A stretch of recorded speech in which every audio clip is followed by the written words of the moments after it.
Welcome to This Week in Orthodoxy, the world's only online video newscast focused on events in the life of the Orthodox Church.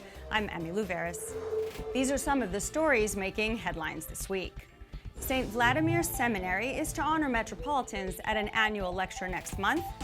Istanbul's Greek community wishes to remove patriarchs' graves from Greek Orthodox cemetery, and the Islamic State continues its rampage in Syria with kidnappings, beheadings, and the destruction of historical antiquities, including the St. Elion Monastery. First up, St. Vladimir Seminary is honoring Metropolitans Tikhon and Joseph at the third annual Meyendorff Memorial Lecture on September 14th. The seminary will honor His Beatitude Metropolitan Tikhon of the Orthodox Church in America and His Eminence Metropolitan Joseph of the Antiochian Orthodox Christian Archdiocese of North America. At an academic convocation, the Board of Trustees and faculty will bestow Doctor of Divinity degrees on both hierarchs. Metropolitan Tikhon serves as the seminary's president and chairs its Board of Trustees, while Metropolitan Joseph serves as vice chair of the board. Predrag Matejek, Ph.D., Associate Professor at Ohio State University's Center for Slavic and East European Studies and the curator of the Highlander Research Library, will follow up with a lecture on Byzantium, the Slavs, and the rise of the Russian Orthodox Church. The Meyendorff Memorial Lecture is open to the public. For more information, log on to svots.edu. And next up, the Greek Orthodox community of Istanbul wants to remove the graves of three self-proclaimed Turkish Orthodox patriarchs, Efthime I and his two sons and successors, out of its historic Greek Orthodox cemetery. In 1921, Efthime founded the new Turkish Orthodox Church and declared himself Pope. By 1923, besieged by the Holy Synod, he decided to appoint his own. Although excommunicated by the Greek Orthodox Patriarchate in Istanbul and seen as a state-sponsored project that aimed to undermine Anatolian Christians, he was granted permission by the government to settle into the Panagia Church in the Galata neighborhood. Later on, his two sons took control of two additional churches, creating a so-called patriarchate, but described as a temple with no believers.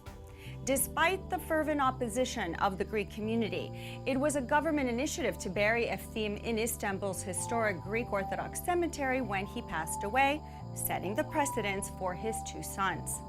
Mikhail Vasiliadis, owner of the Greek newspaper Apogevmatini in Turkey, spoke to Turkish newspaper Cumhuriyet.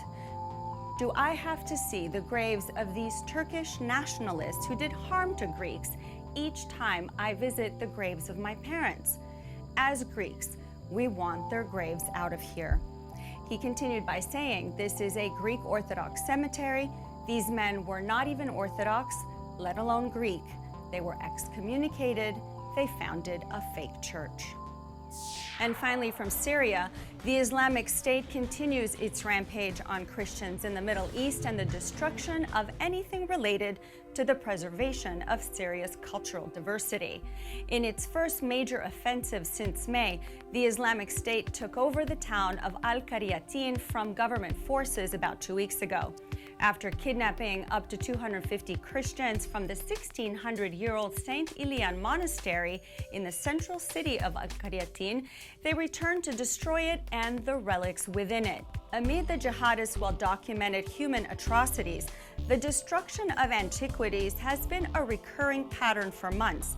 In January, the Islamic State ransacked the central library in the Iraqi city of Mosul, burning thousands of books, followed in February with the destruction of ancient artifacts at its central museum. In March, they used explosives and bulldozers on one of Iraq's greatest archaeological treasures, Nimrud, and shortly thereafter destroyed ruins at Hatra. And in May, the Islamic State overran the historic Syrian city of Palmyra and blew up the temple of Baal Shamim, designated a World Heritage Site by the UN's cultural agency, UNESCO. Archaeologist Khalid al-Assad, caretaker of the antiquities for over 40 years, was taken hostage a month ago and beheaded last week. Described as one of the most important pioneers in Syrian archaeology in the 20th century, he was killed because he would not betray his deep commitment to Palmyra. the self-proclaimed Islamic State views Christians as infidels. Violence and persecution from militants continues to force Christians from their homes, communities, and ancestral lands, seeking refuge wherever they can find it.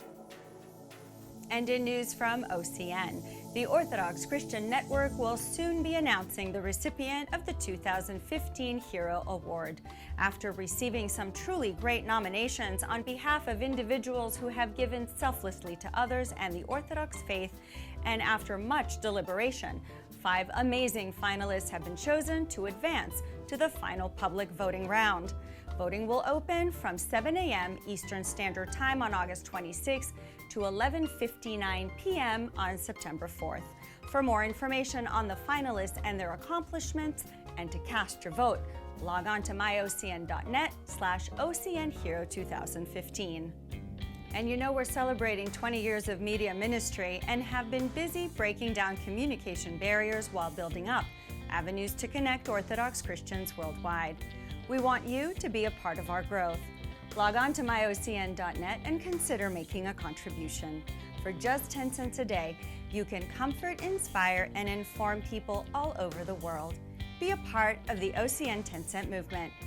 And remember, you can access the many breaking stories, blogs, podcasts, and videos available on the latest topics of interest on myocn.net, or you can watch us on OCN video channel on YouTube. That brings another edition of This Week in Orthodoxy to a close. For everyone here in our OCN studios, I'm Abby Louveris. Let's go forth in peace.